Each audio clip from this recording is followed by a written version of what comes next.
The cold white marble of the grand coronation hall offered no warmth, neither to the soles of the feet that stood upon it, nor to the souls of those who walked its length. It was a room built for gods and kings, designed specifically to make anyone standing inside it feel terribly, overwhelmingly small. High above, stained glass windows filtered the harsh morning light into fractured pools of blue and gold.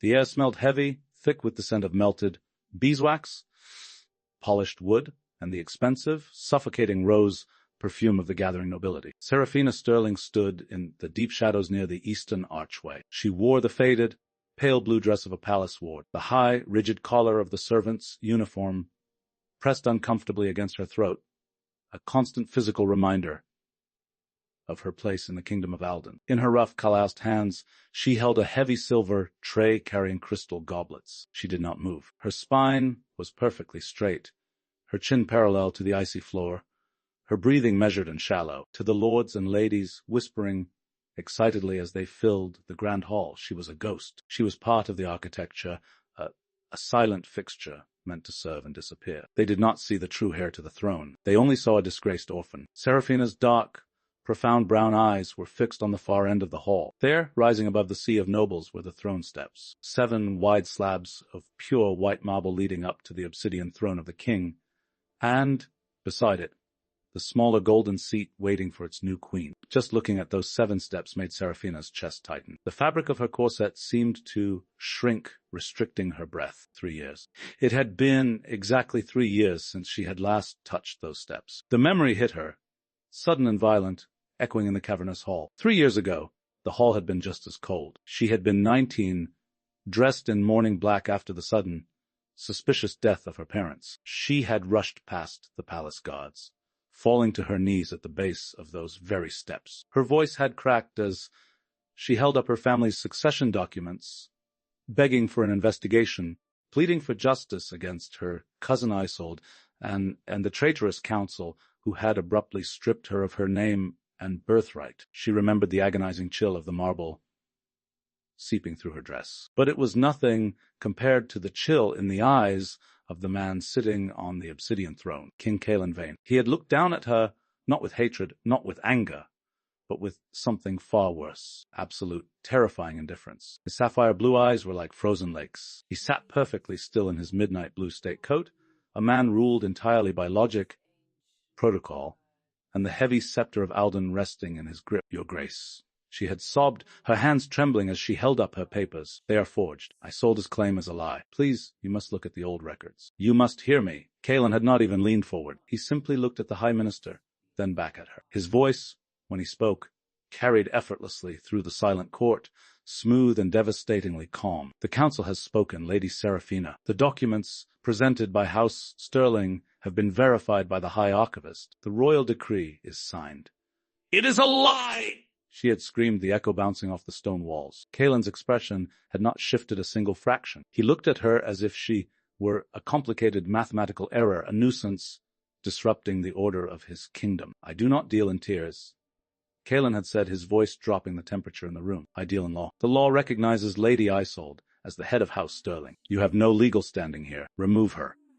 He had not looked at her as the guards grabbed her arms. He had simply turned his head, signaling the end of the matter, abandoning her to the wolves of the court. That day she lost her title, her fortune, and her freedom. She was cast down to the servants' quarters, kept as a palace ward so Isolde could constantly monitor her, an object of daily humiliation. A sharp clatter snapped Seraphina back to the present. Mind your footing, servant.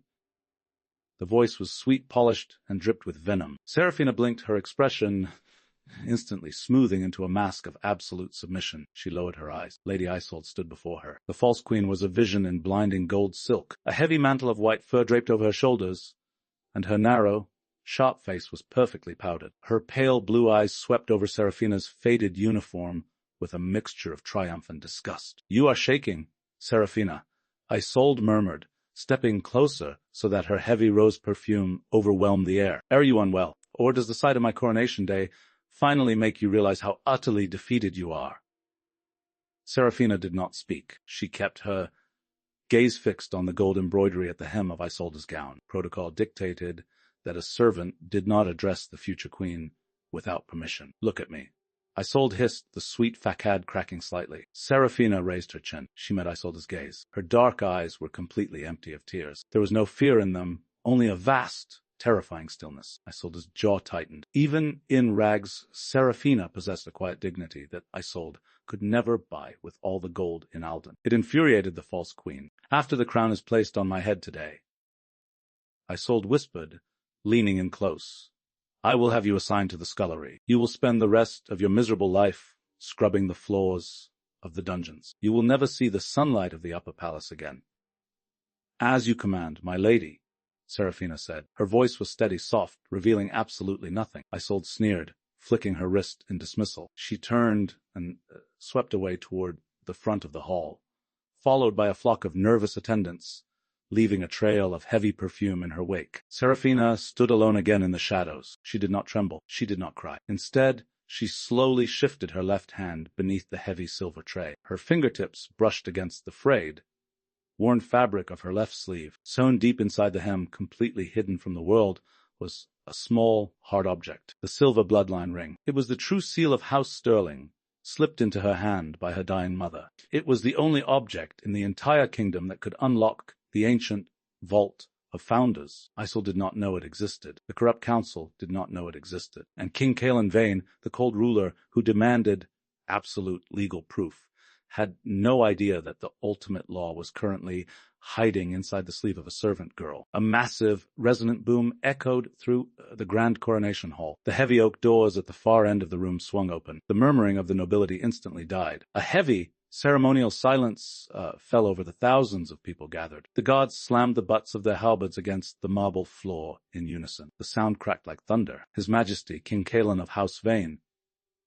The herald announced, his voice ringing out. Seraphina tightened her grip on the silver tray. The corset pressed hard against her ribs.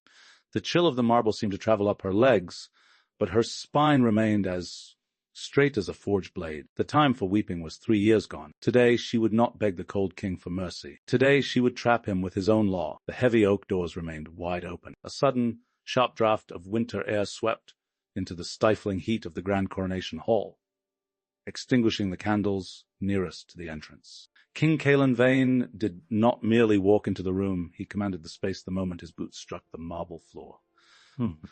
His procession was entirely silent, save for the rhythmic, synchronized clanking of the royal guards walking 2 paces behind him. Kaelen wore his obsidian state coat, the high silver collar perfectly rigid against his neck. His sapphire blue eyes stared straight ahead, fixed on the empty throne. He looked neither left nor right. To the king of Alden, the gathered nobility were nothing more than necessary fixtures of state protocol. In his right hand he held the scepter of Alden. The heavy silver rod was the ultimate symbol of royal law. Kaelen carried it not as an ornament, but as a weapon of absolute order. As he progressed down the long white marble runner, the sea of nobles bowed in a continuous wave. Silks rustled, heads lowered. The room held its breath under the crushing weight of his presence. Isolde stood near the base of the throne steps. Her golden silk gown caught the light, radiating an aura of desperate importance. She saw the king approaching. She also saw Seraphina standing motionless in the shadows with the silver tray. A cruel, frantic need for absolute domination flared in Isolde's chest. It was not enough to take the crown. She needed Seraphina completely broken before the gold touched her own head. Isolde took a subtle step backward, adjusting her heavy white fur mantle. As she moved, her elbow sharply struck the edge of Seraphina's silver tray. A crystal goblet tipped. Dark red wine cascaded over the rim, falling heavily onto the pristine white marble runner. It splashed directly in the center of the aisle, right where the king was about to walk. The dark liquid pooled on the white stone, looking violently like blood. A few nobles nearby gasped, their eyes darting nervously toward the approaching king. Isolde looked down, pressing a gloved hand to her mouth in mock horror. "Oh, you clumsy, wretched girl." She whispered loudly enough for the front rows to hear. "Look what you have done." Seraphina did not flinch. She kept the tray perfectly level. "Clean it," Isolde hissed, the sweet mask slipping just enough to reveal the malice beneath. "Clean it before his majesty soils his boots. Get on your knees. Now." The king was 30 paces away. His steady footsteps echoed in the silent hall. Seraphina's jaw tightened. The corset squeezed the air from her lungs, but she did not argue. Arguing with a false queen over spilled wine was the behavior of a victim. She was not a victim. She was the true heir of House Sterling, and her battlefield was not this petty mess. Slowly, deliberately, Seraphina set the heavy silver tray onto a nearby mahogany table. She stepped out of the shadows. The faded, pale blue fabric of her servant's dress made her stick out like a terrible bruise against the opulent gold and white of the court. She walked to the center of the Isolde. She sank to her knees on the frozen marble. She untied the plain white cloth of her apron and pressed it against the spilled wine. The red liquid seeped into the fabric, staining her hands. The chill of the stone bit through her thin dress, numbing her skin 20 paces. The heavy, rhythmic thud of the king's boots grew overwhelmingly loud. Seraphina did not look up. She scrubbed the marble with measured, calm strokes. As she moved her arm, the frayed edge of her left sleeve brushed against her thigh. She could feel the hard, metallic weight of the Silver Bloodline Ring pressing against her skin. It was a freezing anchor of truth in a room built on lies. The footsteps stopped. The entire hall stopped breathing. Seraphina saw the tips of the king's black leather boots halt just inches from her stained hands. Kaelen looked down. He saw the servant girl kneeling in his path. He saw the pale blue dress, the lowered head, the hands stained red. He did not recognize her. Or if he did, his mind immediately discarded the information as legally irrelevant. 3 years ago, she had been a noblewoman demanding a trial. Today, she was an obstacle on the coronation runner. To King Kaelen, the world was divided into lawful order and disruptive chaos. The aisle must be clear for the crown, Kaelen said. His voice was a flat, unfeeling command. It contained no anger, no pity, and absolutely no recognition. It was the voice of a man reciting a rule from a book. Forgive the ward, your grace, Isolde said smoothly, stepping gracefully to the edge of the runner. She offered the king a flawless, practiced smile. She is entirely incompetent. I will have her disciplined immediately. Isolde glared down at Seraphina. Get out of the king's way, servant. Seraphina rose. She did not scramble. She did not cower or hunch her shoulders. She stood up with a slow, chilling grace that seemed to defy the ragged clothes she wore. She kept her eyes fixed firmly on the floor, adhering strictly to the servant's protocol. But her chin remained perfectly level. She stepped back into the shadows, clasping her wine-stained hands quietly in front of her. Kaelen moved past her without a second glance. The cold draft from his heavy obsidian coat washed over her face. He ascended the 7 marble steps without hesitation. He turned, the silver embroidery of his collar catching the light, and sat upon the obsidian throne. He laid the scepter of Alden across his knees. The king was seated. The court was ready. From the arched side door, the High Minister stepped forward. Behind him walked the Royal Archivist, carrying a black velvet cushion. Resting upon the velvet was the golden crown of the consort. It was heavy, encrusted with diamonds, and polished to a blinding shine. Seraphina looked at it from the darkness of the pillar. It was a beautiful object. It was priceless. And it was completely, fundamentally useless without the bloodline to command it. The High Minister took his place at the foot of the throne. He opened a massive, gold-bound ledger. It was the Book of Succession, or rather, the forged copy of the Book of Succession that the corrupt council had created 3 years ago to strip Seraphina of her life. Why gather under the eyes of the founders and the law of Alden? The High Minister's voice boomed, rich and theatrical, to recognize the rightful head of House Sterling and to crown her as queen beside our sovereign.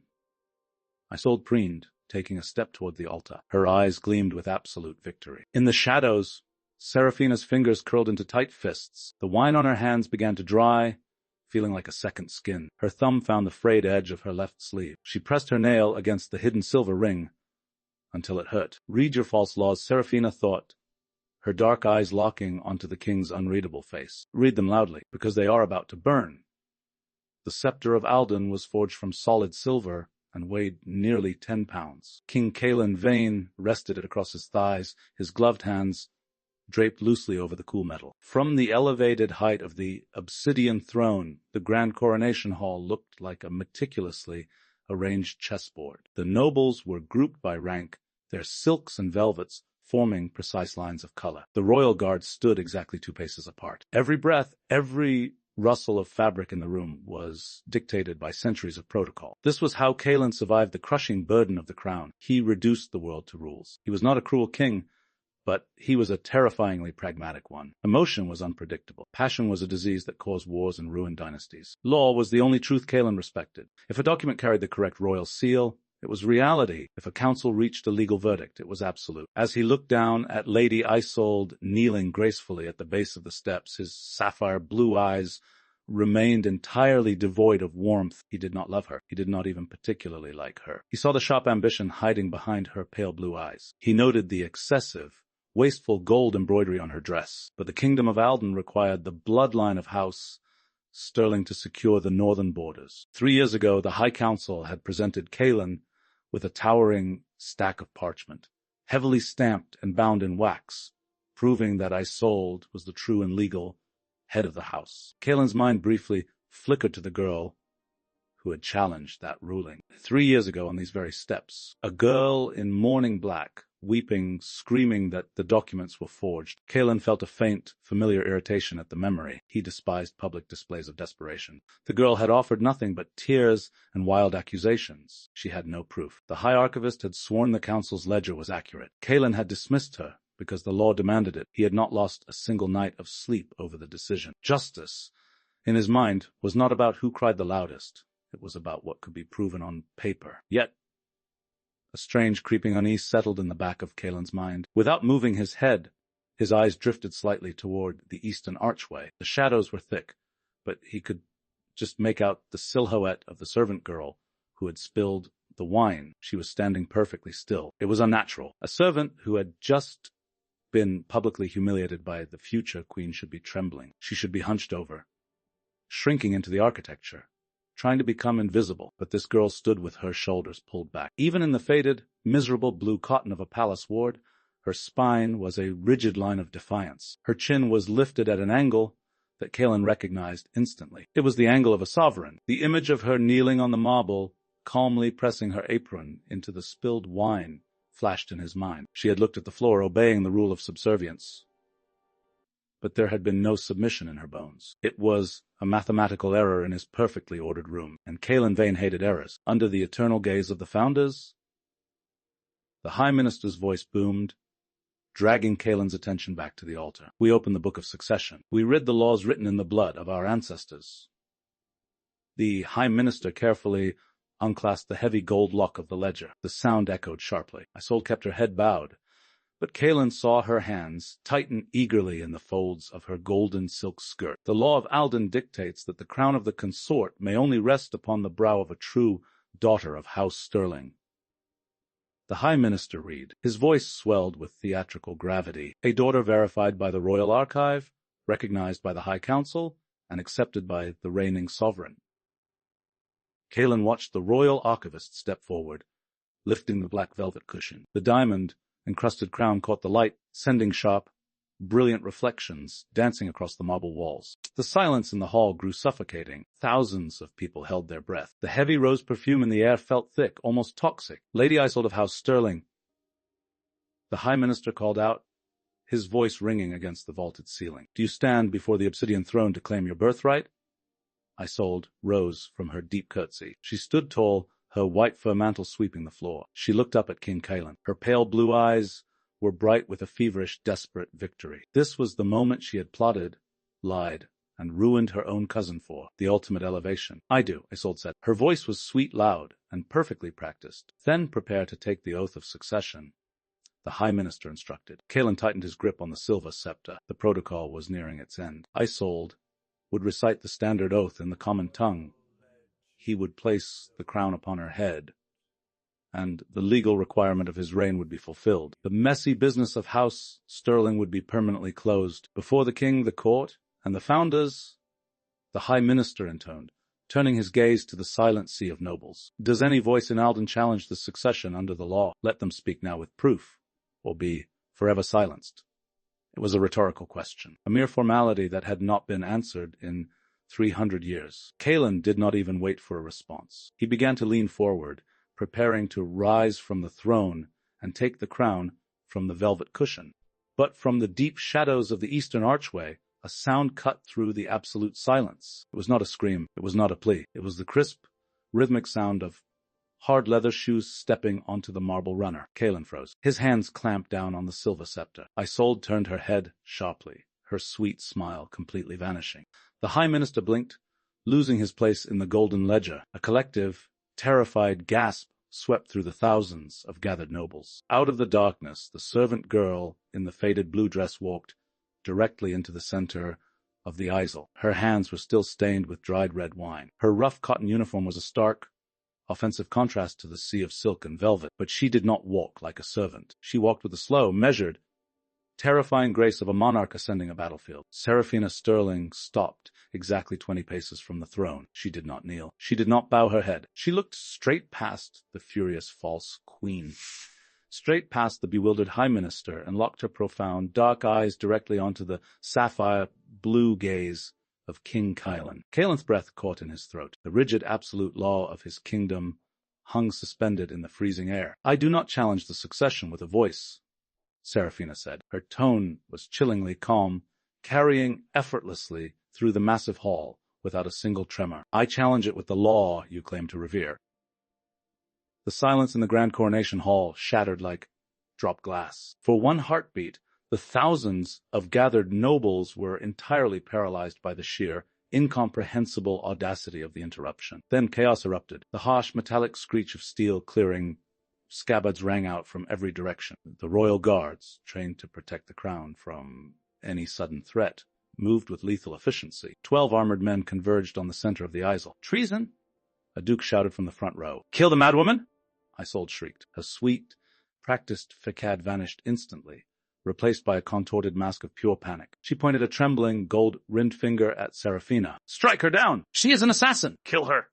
2 heavy halberds crossed sharply directly in front of Seraphina's throat. A third guard stepped behind her, pressing the cold, sharp edge of a broadsword against the nape of her neck. Seraphina did not flinch. She did not close her eyes. She felt the freezing bite of the steel against her skin, pressing just hard enough to draw a single, microscopic drop of blood that stained the high collar of her faded blue dress. She kept her chin parallel to the floor, her dark eyes completely unwavering, locked onto the king. On the obsidian throne, King Kaelen Vane had not drawn a weapon. He had not shouted for his guards. He sat perfectly still, processing the mathematics of the moment. A mad assassin would have rushed the altar. A bitter, broken servant would be weeping, begging for mercy as the blades touched her throat. But this girl was completely serene. Her breathing was measured, and she had not invoked vengeance, she had invoked the law. Kaelen's calculating mind violently shifted gears. He looked past the dirt, past the rough cotton of the ward's uniform,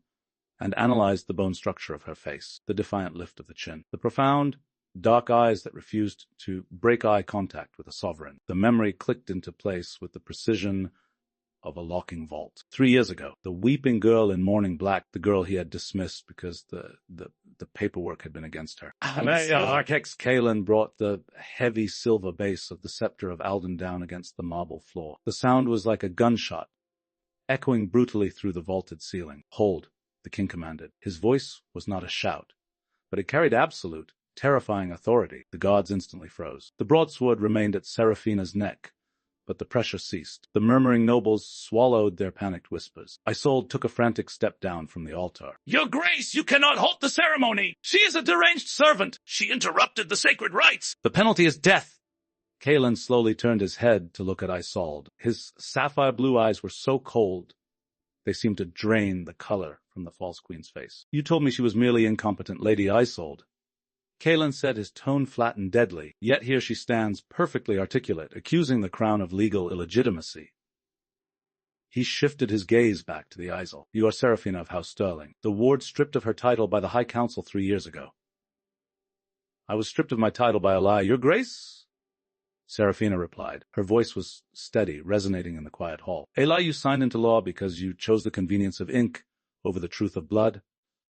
The entire court gasped at the insult. To speak to the King of Alden in such a manner was to invite immediate execution. Kaelen's jaw tightened. "You possess a dangerous amount of courage for a woman with a blade at her neck," he said softly. "To halt a coronation is treason. To insult the judgment of the king is death. You have exactly 10 seconds to justify your legal standing before I lower my scepter and let the gods finish their duty." "My legal standing is the very foundation of the throne you sit upon," Seraphina said, her voice rising, carrying the unmistakable weight of a queen addressing her court. She lifted her wine-stained hand and pointed directly at the High Minister. The High Minister flinched, clutching the heavy, gold-bound Book of Session to his chest, as if she had pointed a loaded crossbow at him. "Look at the ledger he holds," Seraphina demanded, her dark eyes blazing with cold fire. Look at the pages they prepared for you today. They intend for Isolde to swear the oath of succession in the common tongue of Alden. They have translated the sacred laws of the founders so they can twist the words, alter the names, and place a false crown on a false head. Isolde's breathing became ragged. Lies! She is stalling. Minister, read the oath! Crown me! The High Minister looked frantically at the king, sweat beading on his forehead. Your Grace, the text has been translated for the clarity of the modern court. It is standard practice. It is forgery! Seraphina's voice cracked like a whip, silencing the minister. The law of Alden explicitly forbids the translation of the binding oath. The magic of the law, the absolute legal weight of the crown of the consort, exists solely in the old tongue. A language the founders decreed could never be written down in common ink. A language that is only taught mouth to ear to the true heir of the bloodline. Kaelen's eyes narrowed. His mind raced through the ancient archives he had studied as a crown prince. She was right. The deepest, most ancient laws of the realm were originally spoken in the old tongue. Modern councils had adopted translations for convenience, but the absolute, unyielding core of royal protocol technically demanded the ancient words for a supreme binding. Anyone can memorize a translated lie, Seraphina said, taking a microscopic step forward, ignoring the blade that scraped against her skin. But the false queen standing on your altar does not know the old tongue. She cannot speak the true oath. She is legally incapable of taking the crown. Isolde's face flushed a violent, ugly red. I am the recognized head of House Sterling. I am the legal bride. Slay her. Slay her now. Kaelen did not issue the order. He watched Seraphina. And I suppose, Kaelen said, his voice dropping to a dangerous, inquisitive whisper, that you claim to know this ancient oath, Palace Ward. Seraphina did not answer with the common tongue. She took a deep breath, filling her lungs with the heavy, rose-scented air of the hall, and then she spoke. The words that left her lips were harsh, guttural, yet terrifyingly melodic. They did not sound like the elegant, flowery language of the modern court. They sounded like grinding stone, like winter wind howling through a mountain pass. It was the old tongue. Valatuath, Sterling Corey, Morath and Vale, Kethasari.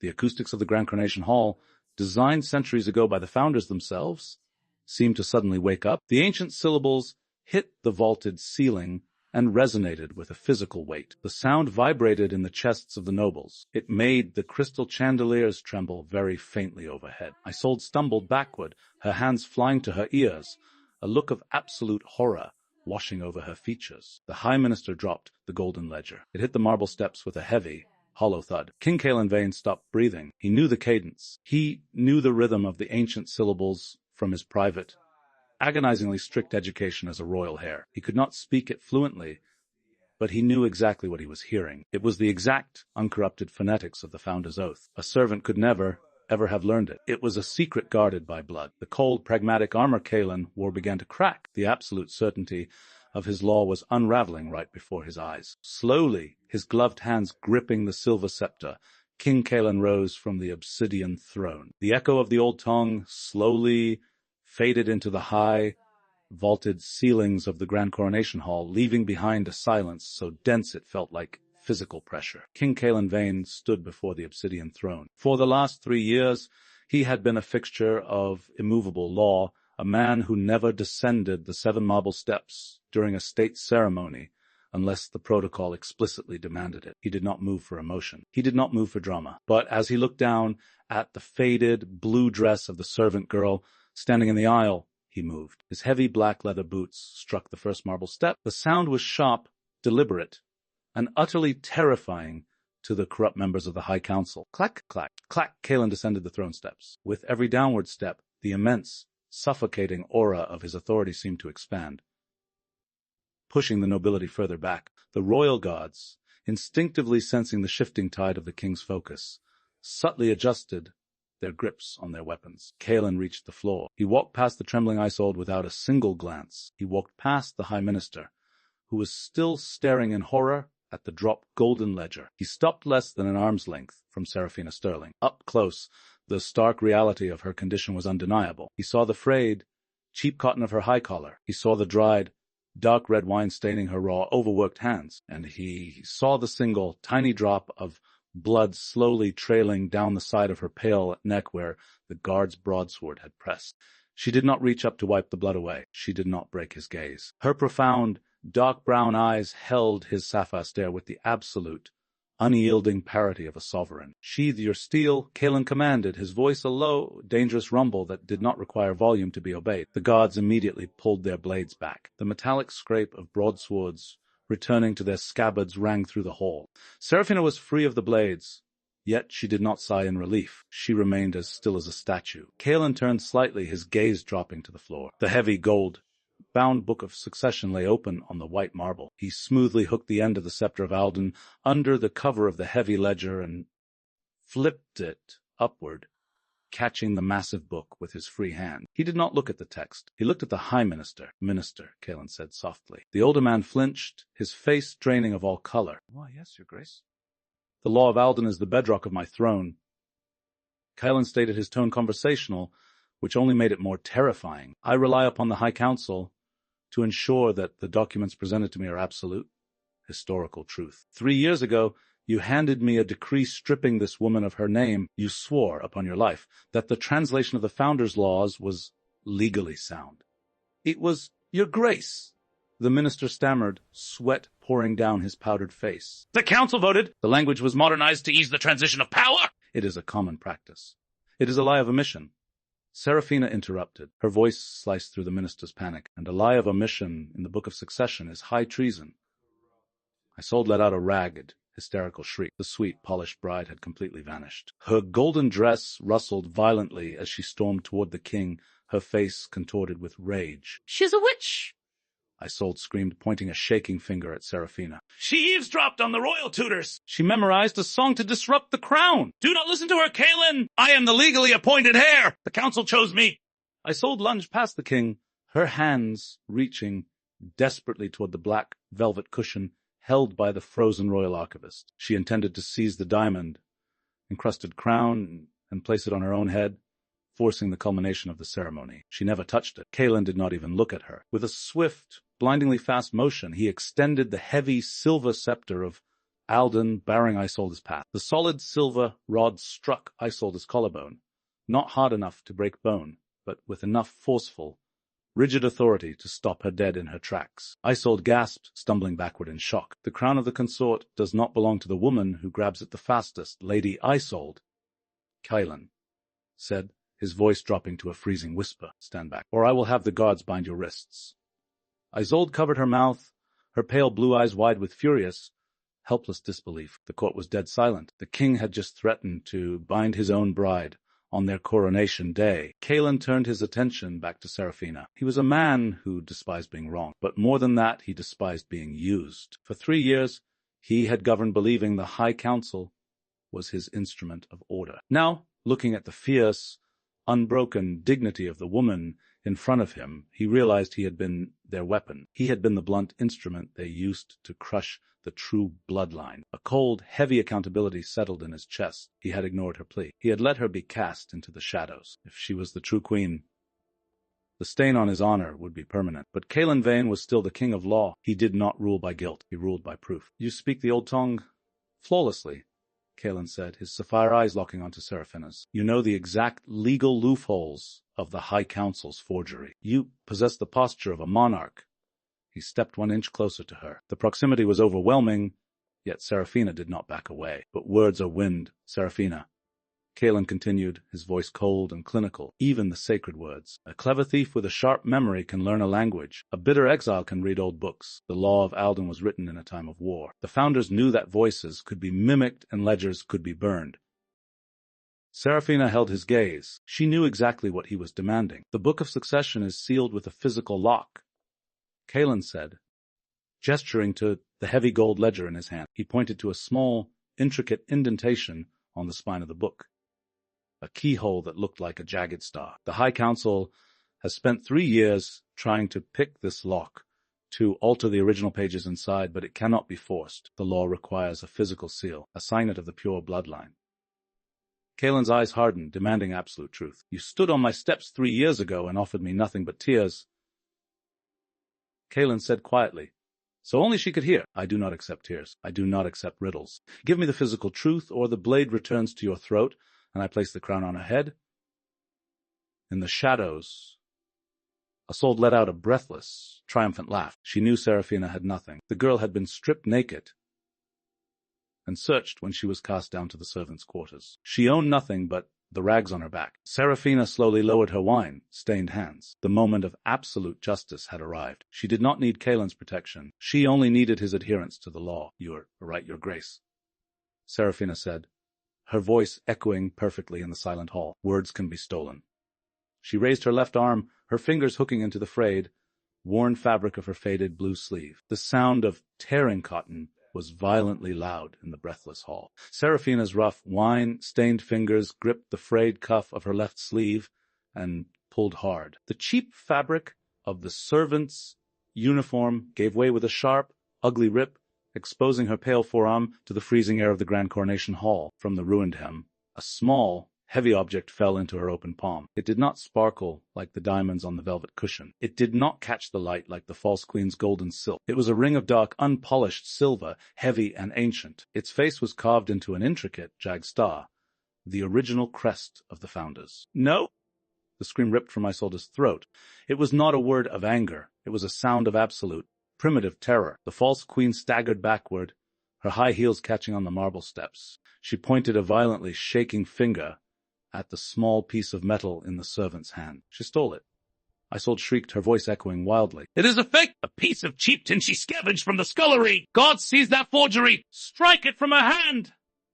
The royal guards tightened their grips on their halberds, glancing nervously at the king. King Kaelen Vane did not give the order. He did not even blink. His sapphire blue eyes were locked entirely on the silver ring resting in Seraphina's palm. "For 3 years?" Seraphina said, her voice cutting through Isolde's hysterics with the calm, lethal precision of a falling blade. "I scrubbed the floors of this palace. I washed the mud from the boots of the men who murdered my family. I let you mock me, Isolde. I let you parade your stolen wealth in front of my face."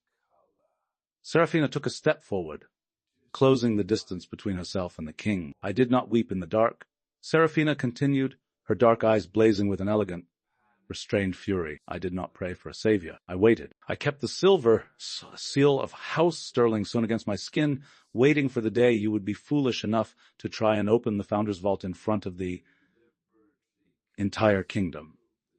She held her hand out to King Kaelen. She did not offer the ring like a beggar pleading for alms. She did not lower her eyes. She held her hand out with her palm flat, offering the undeniable proof of her bloodline as an equal, presenting terms to an allied sovereign. "You are the king of law, Kaelen of House Vane," Seraphina said softly. Her voice meant only for him. "Do not ask me for my tears. Ask the book." Kaelen stared at her. For the first time in his entire reign, the cold, pragmatic wall around his heart shuddered. He saw the bruises on her wrists. He saw the dried wine on her fingers. He saw a woman who had been utterly destroyed by his own legal blindness, yet had crawled out of the abyss, using nothing but her own terrifying dignity. He slowly transferred the heavy scepter of Alden to his left hand. With his right, Kaelen reached out. He did not snatch the ring. He picked it up delicately from her palm. The silver was warm from being pressed against her skin. It carried the heavy, unmistakable weight of authentic, ancient metal. Kaelen looked at the High Minister. The older man was trembling so violently his velvet robes shook. He looked like a man already standing on the gallows. Kaelen raised the heavy, gold-bound book of succession, holding it firmly in his left hand. He turned the spine toward the light. There, embedded in the thick leather, was the jagged, star-shaped keyhole. The lock that the High Council claimed had been hopelessly jammed for centuries. The lock they had bypassed with their modern translations. The hall was entirely silent. Thousands of nobles watched, paralyzed, as the King of Alden aligned the silver ring with the ancient lock. Isolde clamped her hands over her ears, shutting her eyes, violently shaking her head, as if denying reality would somehow change it. Kaelen pressed the ring into the spine. It slid perfectly into the grooves. There was no resistance. The jagged edges of the silver star matched the internal mechanism with flawless, microscopic precision. Kaelen turned the ring. The CLSK, the sound was heavy, mechanical, and deeply final. It was the sound of a 300-year-old seal breaking open. The two massive gold clasps holding the ledger shut sprang open with a sharp snap. A small puff of ancient dust rose from the pages, carrying the faint, dry scent of undisturbed history. Kaelen opened the book. He bypassed the freshly written, falsely translated pages at the front. He turned deep into the heart of the ledger, where the parchment was thick, yellowed, and covered in the dark, heavy ink of the founders. Kaelen's eyes scanned the ancient runes. He read the old tome. He did not need a translator to understand the absolute, unyielding decree written by the first kings of Alden. He read it in silence. The silence stretched. It became agonizing. The nobles held their collective breath, watching Kaelen's perfectly composed face for any sign of emotion. Slowly the king's jaw tightened. The muscle leaped in his cheek. Kaelen Vane had been manipulated. His seal, his army, and his throne had been used by a cabal of corrupt ministers and a status-hungry girl to systematically destroy the true royal line. He had cast out the true queen because he had been too arrogant to look past the High Council's forged papers. The realization hit him not with guilt, but with a cold, absolute rage. Kaelen closed the book with a heavy, resounding thud. He looked at the High Minister. The Book of Succession dictates that the crown of the consort belongs exclusively to the firstborn daughter of the pure maternal line. Kaelen's voice was dangerously quiet, yet it carried to the furthest corners of the hall. Lady Isolde descends from the second son. Her blood is indirect. Her claim is null. The High Minister fell to his knees, bursting into pathetic sobs. "Mercy, your grace! We acted for the stability of the realm!" House Sterling was in chaos. "You acted for power." Kaelen cut him off, his voice like freezing iron. "And you used my throne to legitimize your treason."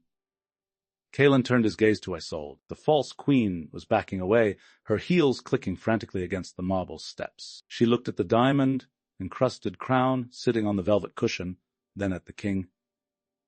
Her eyes wild like a trapped animal. "I am the queen," Isolde screamed, her voice cracking. "I am the chosen bride. You promised me the crown, Kaelen! You swore it before the court." "I swore to crown the true heir of House Sterling," Kaelen replied.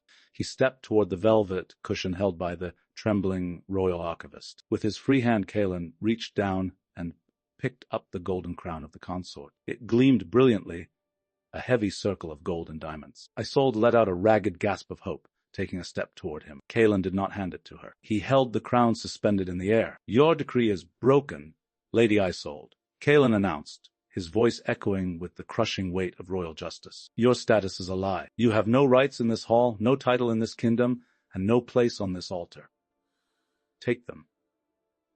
The king's command was not a shout, but it struck the marble walls with the force of a physical blow. Instantly, the royal guards abandoned their defensive stances around the king and surged forward. 4 heavily armored men converged on the High Minister, hauling the sobbing, trembling man to his feet. He blabbered incoherently, begging for mercy, pleading his loyalty, but the guards simply dragged him backward down the aisle, his velvet robes dragging pathetically against the stone. 2 more guards advanced on Isolde. The false queen scrambled backward up the throne steps, her golden silk gown tangling around her legs.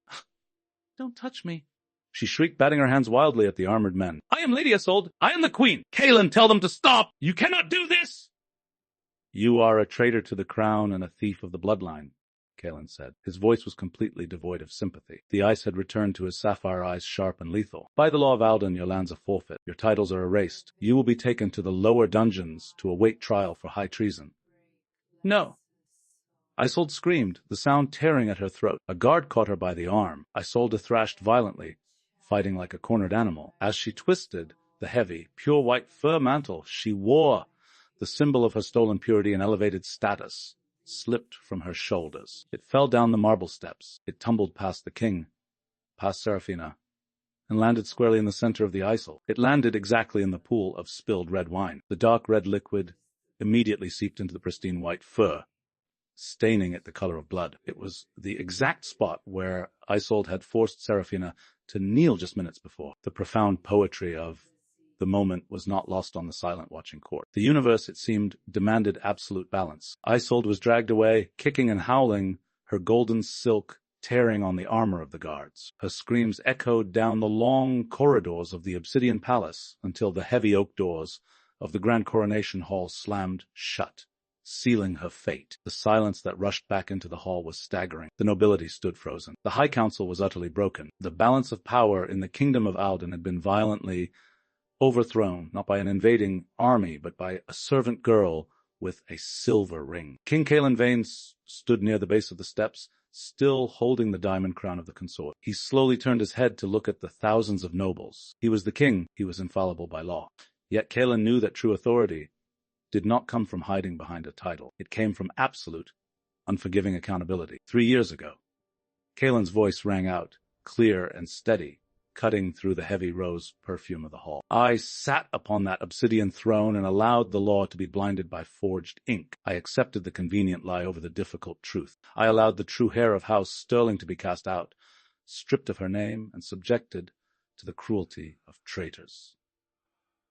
A collective shiver ran through the court. A sovereign admitting a flaw was unheard of. It was dangerous. But Kaelen stood perfectly straight, owning his failure with the same rigid discipline he applied to his rule. He turned away from the court and faced Seraphina. She was still standing in her faded, ripped blue dress. The collar was stained with a single drop of her own blood. Her hands were dyed dark red from the wine. Yet, surrounded by the terrified, glittering nobility, she was undeniably the most majestic presence in the room. Kaelen stepped toward her. He lowered the silver scepter of Alden to his side. With his right hand, he held out the heavy, diamond-encrusted crown of the consort. The law has been corrected, Kaelen said, his voice softer now, meant for her ears, even as it carried to the front rows. Your title is restored, Seraphina of House Sterling. The throne beside mine is empty. Take what is yours. He offered the crown. It was an apology. It was restitution. Seraphina looked at the glittering diamonds. She looked at the polished gold. It was the physical manifestation of everything she had bled for, everything she had suffered in the dark to reclaim. But Seraphina did not reach for it. She kept her hands resting quietly in front of her. Her dark, profound eyes moved from the crown to Kaelen's face. No, Seraphina said. The single word sent a shockwave through the front rows of the nobility. A king had offered the crown, and the cast-out ward had refused it. Kaelen's brow furrowed slightly. Seraphina, the court has seen the proof. The law recognizes you. You do not need to hide in the shadows any longer. I am not hiding, your grace. Seraphina replied, her voice steady and resolute. But I will not wear that crown. She looked at the golden object with unmistakable disdain. That crown was forged by the modern council. Seraphina said, her words echoing with absolute clarity. It has been polished by the hands of traitors. It was meant to sit upon the head of a false queen, bought with lies and sealed with my family's blood. It is tainted. Kaelen slowly lowered the crown. He realized, with a sudden, profound respect, that he was not speaking to a victim who just wanted her life back. He was speaking to a queen who intended to cleanse the entire foundation of his court. Then how do you claim your right? Kaelen asked softly. Seraphina raised her chin. She looked past the king, past the 7 marble steps, past the obsidian throne itself. She pointed toward the back of the massive alcove, where a pair of heavy, unmarked stone doors had remained sealed for centuries. The modern council gave you diamonds and gold because they wanted a pretty ornament to sit beside you, Seraphina said. But the founders did not build this kingdom with ornaments. The true symbol of House Sterling is not a diamond crown. It is the Crimson Mantle. Kaelen's breath caught. The Crimson Mantle. It was a relic of legend locked away in the vault of truth since the days of the first kings. It was said to be woven from the blood, dyed banners of the First War, a symbol of ultimate sacrifice and absolute authority. The modern keys cannot open the vault of truth? Kaelen said, his eyes tracing the ancient stone doors. No, Seraphina agreed. She held out her hand, gesturing to the heavy book of succession still resting on the marble steps, where the Silver Bloodline Ring remained locked in its spine, but the true key can. Open the doors, Kaelen. Let the kingdom see what a true queen wears. The diamond crown of the consort hovered in the air for a long, agonizing moment. It was the absolute pinnacle of wealth in Alden, a masterpiece of modern goldsmithing. Women had murdered for it. Ministers had forged laws for it. Yet Seraphina Sterling looked at it as if it were nothing more than a piece of rusted iron. King Kaelen Vane studied her face. He searched her dark, profound eyes for any trace of bluff or hesitation. He found none. There was only the absolute, chilling certainty of a true queen who knew the worth of her own bloodline. Slowly, Kaelen lowered his arm. He turned and placed the glittering diamond crown back onto the black velvet cushion held by the trembling royal archivist. The gesture was final. The false crown was officially discarded. Kaelen walked back to the base of the throne steps, where the ancient gold-bound book of succession still lay open. He reached down and gripped the silver bloodline ring, resting perfectly inside the star-shaped lock. With a firm pull, he extracted the ring. He held it tightly in his gloved fist. Then he looked at Seraphina and offered a subtle, almost imperceptible nod. "Come," Kaelen commanded quietly. He turned and began to ascend the 7 white marble steps. Seraphina followed. The visual contrast between the two figures was stark, almost violently jarring to the watching nobility. The King of Alden climbed the steps in his pristine obsidian state coat, the silver embroidery of his collar gleaming, every inch the untouchable sovereign. Half a pace behind him walked a palace ward. Her faded blue cotton dress was torn at the sleeve. Her collar bore a single drop of dried blood. Her hands were dyed the color of dark wine. Yet she did not walk like a follower. She walked like she owned the very stone beneath her feet. They bypassed the obsidian throne. They bypassed the empty golden seat intended for the false queen. They walked into the deep, shadowed alcove at the absolute rear of the grand coronation hall. Here, the smooth, polished marble gave way to rough, hewn ancient granite. Standing at the back of the alcove were 2 massive stone doors. They were entirely unadorned, lacking the gold leaf or intricate carvings of the modern palace. They looked like the entrance to a tomb. For 300 years, the modern councils had whispered that the Vault of Truth was a myth, an empty cave meant to symbolize the distant past. They had claimed the locking mechanism was hopelessly fused by time. Kaelen stepped up to the center of the massive stone doors. At the exact eye level of a tall man, there was a deep, jagged indentation carved directly into the granite. It was the exact shape of a star. Kaelen raised his fist. He pressed the Silver Bloodline Ring directly into the cold stone. The silence in the hall was absolute. Thousands of nobles strained to see into the shadowed alcove. For a second, nothing happened. Then, a deep bone, rattling vibration shuddered through the floor. The sound was immense low and terrifying, the grinding of massive gears that had not tasted air in centuries. Dust cascaded from the ceiling, drifting down like pale snow over Kaelen's dark coat and Seraphina's blue dress. A loud echoing sarska split the air. The 2 massive stone doors slowly, agonizingly parted. A rush of freezing, stale air spilled out of the vault. It smelled of dry parchment, old iron,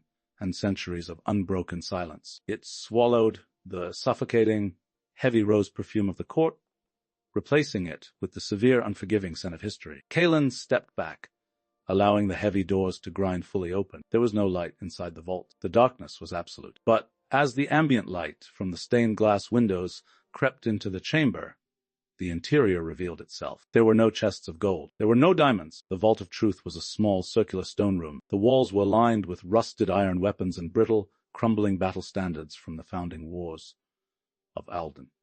This was not a room built for wealth. It was a room built for memory. In the exact center of the vault stood a simple block of black granite. Resting upon the granite block was folded cloth. It was the Crimson Mantle. Even covered in the faint dust of centuries, the color was startling. It was the deep, heavy red of freshly spilled blood.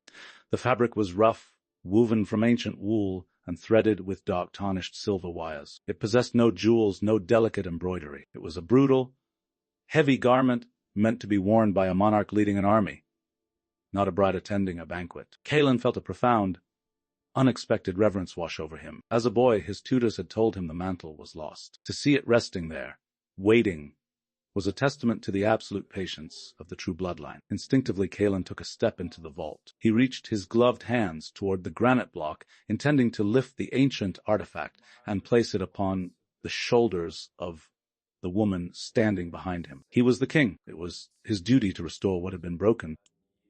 "Stop!" Seraphina's voice was quiet, but it stopped Kaelen's hands inches from the heavy red fabric. He turned his head, looking over his shoulder. Seraphina stood at the threshold of the stone doors. The faint light caught the fierce, unyielding pride in her dark eyes. "You offered me the diamond crown as a gift to correct your own mistake, your grace," Seraphina said, her voice entirely steady. "You intended to lift it from a cushion and bestow it upon me. But the Crimson Mantle is not a gift. It is not an apology. And it is certainly not yours to give." Kaelen's breath hitched. He looked at her torn dress, her wine-stained hands, and the unbending steel of her spine. He realized with absolute clarity what she was demanding. She had not come to the altar to be rescued by the king. She had come to take her rightful place beside him, under her own power. If he handed her the mantle, she would always be the ward he had saved. If she took it herself, she was the queen who had conquered the court. Kaelen slowly lowered his hands. He took a deliberate step backward, clearing the path to the granite block. He bowed his head a single, deep nod of absolute respect. Seraphina crossed the threshold. She walked past the King of Law. She reached the black granite block. She did not hesitate. Her rough, calloused hands, stained with the spilled wine of a false queen, reached down and gripped the heavy, ancient wool of the founders. She lifted the Crimson Mantle. The Crimson Mantle was remarkably heavy. As Seraphina lifted it from the block of black granite, the ancient fabric seemed to absorb the ambient light, glowing with the deep, muted intensity of dried blood. It smelled of cold stone, iron, and centuries of unyielding history. She swung the heavy wool over her shoulders. The mantle settled around her neck, draping entirely over the faded,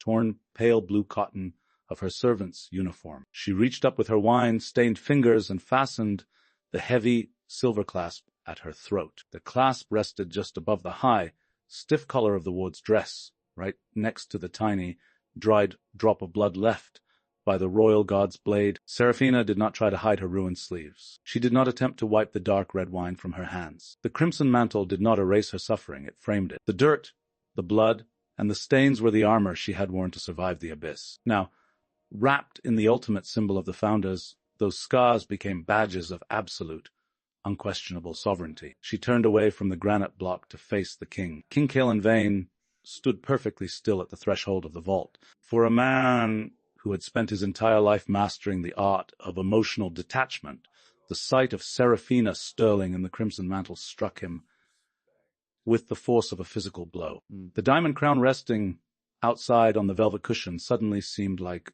a cheap, fragile toy. This was not a bride. This was a monarch. Kaelen felt a profound seismic shift in his own chest. For years he had believed that to rule meant to stand entirely alone, a solitary pillar of law holding up the sky. He had ignored the women of the court, because they only sought to climb the pillar. But looking at Seraphina, Kaelen realized he was looking at a second pillar, someone forged in the exact same brutal, unforgiving fires of duty and truth. He did not offer her his hand to lead her out. To lead her would imply she needed his guidance. Instead, Kaelen stepped to the side, leaving the center path completely clear. He aligned his shoulders precisely with hers. "Shall we, Your Grace?"